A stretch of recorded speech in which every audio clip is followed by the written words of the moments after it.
Welcome to this lecture. इस lecture में हम डिस्कस करेंगे liquid metal fast breeder reactor, जिसको LMFBR से भी डिनोट किया जाता है। रिएक्टर के अंदर एनर्जी हासिल करने के लिए और उस न्यूक्लियर एनर्जी को फिर इलेक्ट्रिकल एनर्जी में कन्वर्ट किया जाता है ताकि उसको यूटिलाइज किया जा सके, यूज़ किया जा सके। तो जो रिएक्टर हम डिस्कस करेंगे उसके अंदर फिजन प्रोसेस होगा। जो फ्यूल यूज़ होता है यानी कि वो मटेरियल जिसके अंदर फिजन प्रोसेस के थ्रू एनर्जी हासिल की जाती है, वो मटेरियल ये रिएक्टर खुद बनाता है। ठीक है, तो दैट मीन्स कि हम यहाँ पे लिख सकते हैं कि जो हमारे पास ब्रीडर रिएक्टर है ये ब्रीड करता है। ठीक है, इट ब्रीड्स या फिर मेक्स, ठीक है, मेक्स फ्यूल। ठीक है, फ्यूल यानी कि वो मटेरियल जिसके अंदर फिजन प्रोसेस होना है। ठीक है, फ्यूल फ्रॉम यहाँ पे हम बल्कि लिख लेते हैं कि न्यूक्लियर। ठीक है, nuclear fuel from fertile material. ठीक है, फर्टाइल मटेरियल। तो सुनो, यहाँ पे फर्टाइल मटेरियल से ये मुराद है कि ऐसा मटेरियल जो कि फिजनेबल ना हो। ठीक है, यानी कि जिसके अंदर फिजन प्रोसेस ना हो सकता हो, लेकिन उसके अंदर ये एबिलिटी हो कि उसे एक फिजनेबल मटेरियल में कन्वर्ट किया जा सकता हो, उसे कहा जाता है फर्टाइल मटेरियल। तो ऐसा रिएक्टर जो कि एक फर्टाइल मटेरियल के यहाँ पे हमने आई नहीं लिखा, ठीक है, फर्टाइल मटेरियल को एक फिजनेबल मटेरियल में वो कन्वर्ट करे, ठीक है, और बाद में उसे यूटिलाइज करे ताकि उसके थ्रू न्यूक्लियर एनर्जी जो है वो हासिल की जा सके, ऐसे रिएक्टर को कहा जाता है ब्रीडर रिएक्टर। और सुनो, यहाँ पे फास्ट ब्रीडर रिएक्टर से मुराद यह है कि जो न्यूट्रॉन यूज किए जाएंगे इस रिएक्टर के अंदर, यानी कि जो न्यूट्रॉन्स फिजन प्रोसेस का बाइस बनेंगे, वो फास्ट होंगे, उन्हें स्लो डाउन नहीं किया जाएगा। जैसा कि दूसरे न्यूक्लियर रिएक्टर्स में न्यूट्रॉन्स को मॉडरेटर्स के थ्रू स्लो किया जाता है, तो इस रिएक्टर में उनकी जो स्पीड है उसको स्लो डाउन नहीं किया जाएगा। तो सुनो, यहाँ पे साथ ही हम लिक्विड मेटल यूज़ किया जाएगा, और लिक्विड मेटल ज़्यादातर जो यूज़ किया जाता है वो होता है सोडियम। ठीक है, सोडियम को ये किस प्रिंसिपल पे काम। तो सुनिए, ये अभी हमने डिस्कस किया है कि liquid metal fast breeder reactor से क्या मुराद है। तो यहाँ पे हम लिख लेते हैं कि जो हमारे पास रिएक्टर होता है यानी कि LMFBR, ये किस प्रिंसिपल पे काम करता है। ये इस प्रिंसिपल पे काम करता है कि इसके अंदर जो फिजन चेन रिएक्शन होता है वो कंट्रोल्ड फिजन चेन रिएक्शन होता है। ठीक है, फिजन चेन रिएक्शन कहते हैं, यानी कि हमने एक न्यूट्रॉन से स्ट्राइक करवाया, मिसाल के तौर पे यूरेनियम के न्यूक्लियाई को, तो आगे से आगे जितने भी न्यूट्रॉन्स एमिट आउट होंगे वो फर्दर फिजन रिएक्शंस करते जाएं, तो हमारे पास एक जंजीर की सूरत बन जाएगी, एक सिलसिला आ जाएगा हमारे पास फिजन रिएक्शंस का। में एनर्जी आना शुरू हो जाती है जिसकी वजह से एक्सप्लोजन का डर होता है, इसीलिए ऐसे फिजन चेन रिएक्शंस को कंट्रोल किया जाता है। फिजनेबल मटेरियल नहीं होता, बल्कि इसके अंदर सबसे पहले फर्टाइल मटेरियल डाला जाता है। ठीक है, तो फर्टाइल मटेरियल स्टूडेंट्स ऐसा मटेरियल होता है जो कि फिजनेबल तो नहीं होता, यानी कि उसके अंदर फिजन प्रोसेस नहीं हो सकता, लेकिन उसके अंदर यह एबिलिटी होती है कि उसको एक फिजनेबल मटेरियल में कन्वर्ट किया जा सके, यानी कि ऐसे मटेरियल में कन्वर्ट किया जा सके जिसके अंदर फिजन प्रोसेस हो सकता है। तो इसीलिए कि इसके अंदर जो न्यूक्लियर फ्यूल सप्लाई होती है वो ज़्यादा होती है, क्योंकि हमारे पास नेचर में यूरेनियम 235 सिर्फ 0.7% मौजूद होता है। ठीक है, यहाँ पे हम लिख लेते हैं कि नेचर में सिर्फ 0.7% नेचर में मौजूद होता है यूरेनियम 235, जो कि एक फिजनेबल मटेरियल है और न्यूक्लियर रिएक्टर्स में यूज़ किया जाता है। जबकि इसके मुकाबले में यूरेनियम 238, ठीक है, 238 99% मौजूद होता है नेचर में। तो इसीलिए एक रिएक्टर में फ्यूल सप्लाई को बढ़ाने के लिए इस यूरेनियम 238 को यूज़ किया जाता है, और इसके थ्रू जो प्रोसेस होता है वो हमारे पास इस तरह से होता है कि जो यूरेनियम 238 है, ठीक है, यूरेनियम 238, ठीक है, इसके साथ जब एक न्यूट्रॉन स्ट्राइक हो, ठीक है, यानी कि बम्बार्ड किया जाए इसके ऊपर, तो हमारे पास एक्साइटेड फॉर्म में आ जाता है 239 यूरेनियम, जिसका एटॉमिक नंबर होगा हमारे पास 92। ठीक है, तो ये हमारे पास है एक्साइटेड फॉर्म। हमारे पास यूरेनियम एक्साइटेड यूरेनियम का न्यूक्लियाई है, जबकि ये जो हमारे पास यूरेनियम था ये नॉन फिजनेबल है, ठीक है, यानी कि यहाँ पे हम लिख लेते हैं कि ये नॉन फिजनेबल है। तो स्टूडेंट्स ये जो हमारे पास यूरेनियम एक्साइटेड फॉर्म में आता है ये रेडियो एक्टिव होता है और ये डिके कर जाता है, यानी कि ये बीटा रेज एमिट आउट करता है, बीटा पार्टिकल्स एमिट आउट करता है और डिके करता है, ठीक है। डिके करके ये कन्वर्ट हो जाता है नेप्टूनियम में, ठीक है। यहाँ पे हम लिख लेते हैं कि ये नेप्टूनियम में कन्वर्ट हो जाता है। नेप्टूनियम का जो एटॉमिक मास होता है वो होता है 239 और एटॉमिक नंबर होता है 93। तो ये जो नेप्टूनियम है ये भी फर्दर डिके करता है और ये भी बीटा रेज एमिट आउट करता है। तो यहाँ पे हम लिख लेते हैं कि ये डिके करता है और ये डिके किस में करता है, ये करता है प्लूटोनियम में, ठीक है। ये प्लूटोनियम में डिके करता है। प्लूटोनियम का जो एटॉमिक मास है वो होता है 239 और एटॉमिक नंबर होता है 94, ठीक है। तो स्टूडेंट्स ये जो हमारे पास प्लूटोनियम आता है ये एक फिजाइल न्यूक्लियस कहलाता है, ठीक है। ये कहलाता है फिजाइल न्यूक्लियस क्योंकि ये एक फिजनेबल मटेरियल है। दैट मीन्स कि अब इसके थ्रू हम फिजन का प्रोसेस कर सकते हैं। दैट मीन्स कि जब इसी प्लूटोनियम के ऊपर न्यूट्रॉन को स्ट्राइक करवाया जाए, जैसा कि आप यहाँ पे देख सकते हैं कि न्यूट्रॉन को प्लूटोनियम जिसका एटॉमिक मास है 239 और एटॉमिक नंबर है 94, ठीक है। तो तब हमारे पास दो न्यूट्रॉन्स एमिट आउट होते हैं, ठीक है, और साथ ही हमारे पास फ्रेगमेंट्स भी एमिट आउट होते हैं जिनको मैं यहाँ पे x और y से शो कर देती हूँ, और साथ ही हमारे पास एनर्जी भी एमिट आउट होती है जो कि approximately 200 mega electron volts emit out होती है। तो स्टूडेंट्स यहाँ पे हम देख सकते हैं कि हमारे पास रफली उतनी ही एनर्जी एमिट आउट होती है जो कि एक दूसरे न्यूक्लियर रिएक्टर में एमिट आउट होती है जिसके अंदर यूरेनियम 235 यूज होता है। और जिसका कि इस रिएक्टर के अंदर हैवी वाटर के बजाय लिक्विड मेटल सोडियम यूज किया जाता है, ठीक है। यहाँ पे हम लिख लेते हैं कि लिक्विड मेटल सोडियम यूज किया जाता है, सोडियम, ठीक है, यूज किया जाता है कूलेंट के तौर पे, ठीक है। तो स्टूडेंट्स यहाँ पे ऑर्डिनरी वाटर या फिर हैवी वाटर क्यों नहीं इस्तेमाल किया जाता है इस रिएक्टर में, यहाँ पे मेटल क्यों यूज़ किया जाता है जो कि सोडियम होता है, उसे लिक्विड फॉर्म में इसलिए इस्तेमाल किया जाता है कि उसकी जो डेंसिटी होती है वो ज़्यादा होती है एज़ कम्पेयर टू वाटर के, ठीक है। तो इस डेंसिटी के ज़्यादा होने की वजह से वो कूल ज़्यादा तेज़ी से होता है, यानी कि जब ठंडा उसे किया जाता है, कंडेंस किया जाता है, तो वो तेज़ी से होता है एज़ कम्पेयर टू वाटर के। तो सुनिए जो सोडियम होता है ये हमारे पास सॉलिड होता है एट रूम टेम्परेचर पे, ठीक है। यहाँ पे मैं लिख रही हूँ सॉलिड एट रूम टेम्परेचर को मैं RT से शो कर रही हूँ, ठीक है। और ये लिक्विड होता है हमारे पास, ठीक है, लिक्विड होता है एट 98 डिग्री सेंटीग्रेड, ठीक है। पास कोर होती है 98 डिग्री सेंटीग्रेड पे ये लिक्विड में कन्वर्ट हो जाता है और इसे हीट ट्रांसफर करने के लिए अच्छा फ्लूइड कंसिडर किया जाता है। तो सुनिए जब हम ब्रीडर रिएक्टर का सेटअप डिस्कस करते हैं तो उसके अंदर हम देखते हैं कि जो हमारे पास कोर होती है, ठीक है, कोर के अंदर हमारे पास 15 से 30% तक उसके अंदर मौजूद होता है यूरेनियम 235, ठीक है। और जो रिमेनिंग हिस्सा है उसके अंदर हमारे पास यूरेनियम 238 मौजूद होता है जो कि एक ब्लैंकेट की तरह मौजूद होता है यूरेनियम 235 के इर्द गिर्द, ठीक है। यहाँ पे हम लिख लेते हैं कि वो एक चादर की तरह मौजूद होता है यूरेनियम 235 के इर्द। तो स्टूडेंट्स जैसा कि यूरेनियम 235 एक फिजनेबल मटेरियल है, यानी कि ऐसा मटेरियल जिसके अंदर फिजन का प्रोसेस होता है, तो जब यूरेनियम 235 के अंदर फिजन का प्रोसेस होता है तो उस प्रोसेस की वजह से न्यूट्रॉन्स जो हैं वो एमिट आउट होते हैं कुछ फ्रेगमेंट्स के साथ, ठीक है। तो हमारे पास बन जाता है यूरेनियम 239 92, ठीक है, यानी कि ये हमारे पास एक्साइटेड फॉर्म में यूरेनियम का न्यूक्लियाई आ गया है, ठीक है।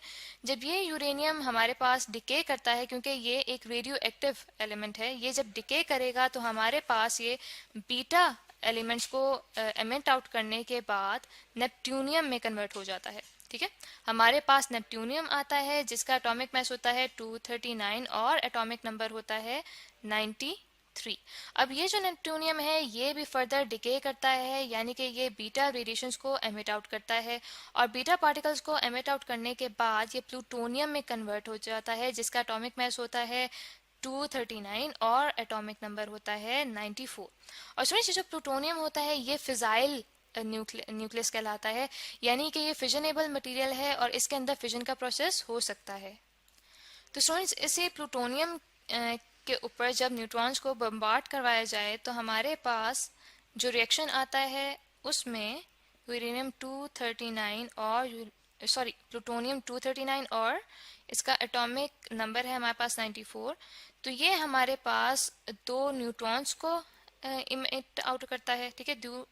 टू न्यूट्रॉन्स एमिट आउट होते हैं और साथ ही हमारे पास फ्रेगमेंट्स भी एमिट आउट होते हैं, जिनको मैं यहाँ पे एक्स और वाई से डिनोट कर रही हूँ। और साथ ही हमारे पास एनर्जी भी रिलीज आउट होती है जो कि अप्रॉक्सीमेटली इक्वल होती है 200 मेगा इलेक्ट्रॉन वोल्ट्स, जिनको इस्तेमाल किया जाता है न्यूट्रॉन्स की। स्टूडेंट्स, पीरियड रिएक्टर्स की एक और ख़ास बात ये होती है कि इन रिएक्टर्स के अंदर मॉडरेटर्स का यूज़ नहीं होता, ठीक है। यहाँ पे मैं लिख लेती हूँ कि मॉडरेटर्स का यूज़ नहीं होता। तो स्टूडेंट्स, मॉडरेटर्स एक्चुअली हमारे पास ऐसे सब्सटेंसेस होते हैं जिनको इस्तेमाल किया जाता है न्यूट्रॉन्स की स्पीड को स्लो डाउन करने के लिए, ठीक है। तो हमारे पास ये जो ब्रीडर रिएक्टर्स होते हैं इनके अंदर मॉडरेटर्स की ज़रूरत नहीं होती। वो इसलिए नहीं होती कि जो हमारे पास प्लूटोनियम होता है, ठीक है, यहाँ पे हमने PU नहीं लिखा। प्लूटोनियम जो होता है इसके अंदर फिजन रिएक्शन करवाने के लिए फास्ट न्यूट्रॉन्स की ज़रूरत होती है, इसीलिए एक ब्रीडर रिएक्टर में मॉडरेटर्स का यूज़ नहीं होता। जबकि इसके मुकाबले में जो दूसरे न्यूक्लियर रिएक्टर्स होते हैं उनके अंदर मॉडरेटर्स इस्तेमाल किए जाते हैं ताकि उन मॉडरेटर्स के थ्रू न्यूट्रॉन्स को स्लो डाउन किया जा सके।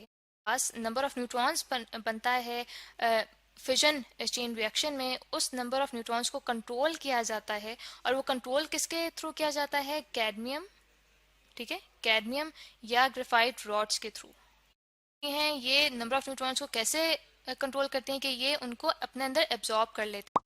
तो स्टूडेंट्स, यहाँ पे हम एक डायग्राम के थ्रू मज़ीद अपना कॉन्सेप्ट क्लियर करेंगे। तो स्टूडेंट्स, यहाँ पे आप देख सकते हैं कि हमारे पास कोर मौजूद है। कोर के अंदर फ्यूल मौजूद है, यानी कि यूरेनियम 235, जिसमें जो कि 15 से 30% मौजूद है, और वो मौजूद है यूरेनियम 238 के ब्लैंकेट के अंदर, यानी कि एक चादर की तरह मौजूद है। यूरेनियम देख सकते हैं कि डिप्ड हैं कंट्रोल रॉड्स, और इस सेटअप के साथ ही आप देख सकते हैं कि ये पूरा सेटअप डिप्ड है एक प्राइमरी सोडियम के अंदर, ठीक है। और स्टूडेंट्स, जो हमारे पास कोर है ये एक और बड़े सिलेंडर में मौजूद है, और उस बड़े सिलेंडर के अंदर हमारे पास कोल प्राइमरी सोडियम मौजूद है, और इसी कोर के साथ एक हीट एक्सचेंजर भी मौजूद है। और हीट एक्सचेंजर के साथ आगे हम देख सकते हैं कि हमारे पास यहाँ पे स्टीम जनरेटर मौजूद है, ठीक है। स्टीम जनरेटर के अंदर जो हमारे पास कर्व्ड यहाँ पे पाइप मौजूद है, उस पाइप में से पानी गुजर रहा है, और इस स्टीम जनरेटर के आगे हम देख सकते हैं कि टरबाइन मौजूद है, और टरबाइन के साथ इलेक्ट्रिक जनरेटर मौजूद है।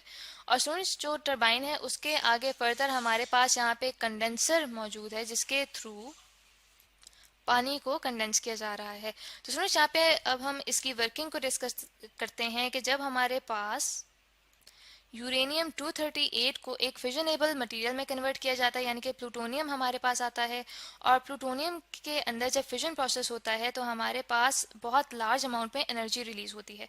उस एनर्जी के रिलीज होने की वजह से टेम्परेचर बहुत हाई हो जाएगा, यानी कि जो कोर में मौजूद हमारे पास प्राइमरी सोडियम है, यहाँ पे टेम्परेचर बहुत हाई हो जाता है। जब यही हॉट प्राइमरी सोडियम इस हीट एक्सचेंजर में जाता है तो यहाँ पे मौजूद जो हमारे पास कोल्ड सेकेंडरी सोडियम आ रहा था, ठीक है, जैसे कि आप यहाँ पे देख सकते हैं कि पंप के थ्रू हमारे पास एक बहुत लो टेम्परेचर का सेकेंडरी सोडियम आ रहा था, वो अब गर्म होगा, ठीक है। हॉट प्राइमरी सोडियम के जैसे गर्म होगा, उसका टेम्परेचर हाई होगा, और वो जब हमारे पास इस स्टीम जनरेटर की तरफ आएगा तो यहाँ पे जो हमारे पास एक कर्व्ड एक पाइप मौजूद है जिसके अंदर पानी आ रहा है, वो पानी इस हॉट सेकेंडरी सोडियम की वजह से स्टीम में कन्वर्ट होगा, और वो स्टीम फर्दर जाएगी टरबाइन की तरफ और टरबाइन को रोटेट करवाएगी, और टरबाइन की रोटेशन की वजह से इलेक्ट्रिकल जनरेटर के थ्रू आगे इलेक्ट्रिसिटी जनरेट होगी। तो स्टूडेंट्स, यहाँ पे आप जो के ऊपर इसी स्टीम को वापस कंडेंस करता है, ठीक है, और यही जो हमारे पास कंडेंस्ड वाटर है ये फिर दोबारा पंप होके जाता है स्टीम जनरेटर में। तो सुनो शो हमारे पास जो बेनिफिट्स को डिस्कस करेंगे कि ब्रीडर रिएक्टर को यूज़ करने के क्या क्या बेनिफिट्स होते हैं। तो सुनो सबसे पहला तो बेनिफिट ये होता है कि चूंकि इसके अंदर यूरेनियम 238 यूज़ किया जाता है जो कि नेचर के अंदर 99% मौजूद है। ठीक है, नेचर के अंदर 99% मौजूद है, जबकि इसके मुकाबले में जो दूसरे न्यूक्लियर रिएक्टर्स होते हैं उनके अंदर यूरेनियम 235 इस्तेमाल होता है जो कि नेचर के अंदर सिर्फ 0.7% मौजूद है। इसीलिए उन न्यूक्लियर रिएक्टर्स के अंदर यूरेनियम 235 की क्वांटिटी ज़्यादा करने के लिए एनरिच्ड यूरेनियम यूज़ किया जाता है, जिसमें खुद से यूरेनियम 235 की जो अमाउंट है वो बढ़ाई जाती है। तो सुनो जैसा कि हमने देखा कि जो ब्रीडर रिएक्टर है उसके अंदर यूरेनियम 238 यूज़ किया जाता है, इसीलिए उसकी वजह से जो फ्यूल है उसकी अमाउंट ज़्यादा हो जाती है। ठीक है, फ्यूल की अमाउंट ज़्यादा हो जाती है, जिसकी वजह से जो लाइफ स्पैन है, ठीक है, रिएक्टर का वो भी ज़्यादा हो जाता है। उसका मतलब ये हुआ कि जो रिएक्टर है उसे हम ज़्यादा देर तक इस्तेमाल कर सकते हैं, यानी कि उसके अंदर जो फ्यूल है वो काफ़ी अरसे तक हम इस्तेमाल में ला सकते हैं। और इसका जो लाइफ स्पैन है वो कितना इंक्रीज करता है, वो by a factor of 100 increase करता है, यानी कि 100 टाइम्स ज़्यादा इसका लाइफ स्पैन हो जाता है इसके। तो स्टूडेंट्स इसके बाद हम देखते आता है ब्रीडर रिएक्टर यूज़ करने का, वो आता है कॉस्ट का, कि जो हमारे पास ब्रीडर रिएक्टर होता है इसके अंदर कॉस्ट बहुत कम लगती है। ठीक है, कॉस्ट इसके अंदर बहुत कम लगती है एज कम्पेयर टू दूसरे न्यूक्लियर रिएक्टर्स के। तो स्टूडेंट्स इसके बाद हम देखते हैं कि ब्रीडर रिएक्टर को यूज़ करने के क्या क्या रिस्क हो सकते हैं। तो इसको सबसे पहले हमारे पास ये रिस्क देखने में आता है कि जो सोडियम है, सोडियम यानी कि जो लिक्विड में मेटल होता है वो यूज़ किया जाता है एज अ कूलेंट। ठीक है, कूलेंट के तौर पे ब्रीडर रिएक्टर में यूज़ किया जाता है। इसको क्लियरली लिख लेते हैं, कूलेंट। ठीक है, और साथ ही जो ब्रीडर रिएक्टर में मौजूद हीट एक्सचेंजर होता है, ठीक है, हीट एक्सचेंजर वो ओपेक होता है। ओपेक से मुराद ये है कि जो हीट एक्सचेंजर है उसमें से कुछ नज़र नहीं आता। ठीक है, इसीलिए उसे ओपेक यहाँ पे मैंने लिखा है कि उसमें से हमें कुछ नज़र नहीं आ रहा होता। इसीलिए जब मेंटेनेंस के लिए या फिर कोर के अंदर मौजूद फ्यूल को रिप्लेस किया जा रहा हो, यानी कि रिफ्यूलिंग की जा रही हो, तो हमें कुछ पता नहीं चलता कि कोर के अंदर क्या हो रहा है। तो ब्रीडर रिएक्टर का ये भी एक ड्रॉबैक होता है। इसका दूसरा ड्रॉबैक ये होता है कि इसके अंदर जो कूलेंट यूज़ किया जाता है जो कि लिक्विड सोडियम होता है वो हाईली रिएक्टिव होता है, बर्न हो जाता है। हाईली रिएक्टिव होता है, हाईली रिएक्टिव, वो इतना रिएक्टिव होता है कि अगर वो वाटर या एयर के साथ कांटेक्ट में आए तो वो फौरन बर्न हो जाता है। ठीक है, वो फौरन बर्न हो जाता है जब उसके ऊपर न्यू।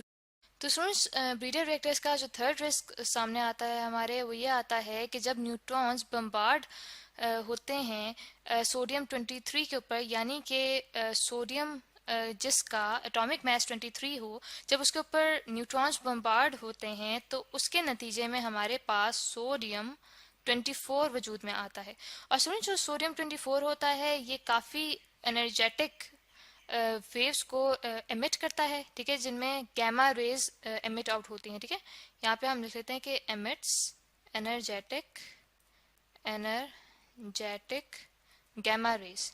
ठीक है, इसी वजह से जब मेंटेनेंस करनी होती है ब्रीडर रिएक्टर की, तो जब उसे शट डाउन किया जाता है, ठीक है, हम यहाँ पे लिख लेते हैं कि जब उसे शट डाउन किया जाता है तो शट डाउन करने के बाद भी 14 दिन के बाद, ठीक है, यानी कि 14 डेज के बाद उसकी मेंटेनेंस की जाती है। उससे यहाँ पे हम लिख लेते हैं कि उसकी वजह यही होती है कि सोडियम 24 में से हाईली एनर्जेटिक गैमा रे जो है वो एमिट आउट होती हैं, हमारे पास रह जाएगी। तो 15 आवर्स की होता है वो होता है 15 आवर्स। ठीक है, तो फ्रेंड्स यहाँ पे हम लिख लेते हैं कि इसका जो हाफ लाइफ, यानी कि ऐसा टाइम जिसके बाद ये हाफ डिके हो जाएगा और हाफ जो है इसकी अमाउंट है वो हमारे पास रह जाएगी। तो 15 आवर्स इसकी हाफ लाइफ होती है। दैट मीन्स कि 14 डेज गुजरने के बाद इसकी जो अमाउंट है वो इतनी कम रह जाएगी कि वो डेंजरस नहीं होगी, तो उसके बाद इसकी मेंटेनेंस की जा सकती है। और स्टूडेंट्स फोर्थ इसका जो रिस्क है वो ये आता है कि इसके अंदर प्लूटोनियम मौजूद होता है। ठीक है। ब्रीडर रिएक्टर में जब यूरेनियम 238 फिजन एबल मटेरियल में कन्वर्ट होता है तो वो फिजन एबल मटेरियल कौन सा होता है, वो होता है प्लूटोनियम। ठीक है, प्लूटोनियम 239। और जो प्लूटोनियम होता है ये काफ़ी डेंजरस होता है, इसीलिए इसका ये डेंजर होता है कि अगर ये एटमॉस्फेयर में रखा जाए तो वहाँ पे एनवायरनमेंट में काफ़ी इसकी वजह से हार्मफुल इफ़ेक्ट्स होते हैं।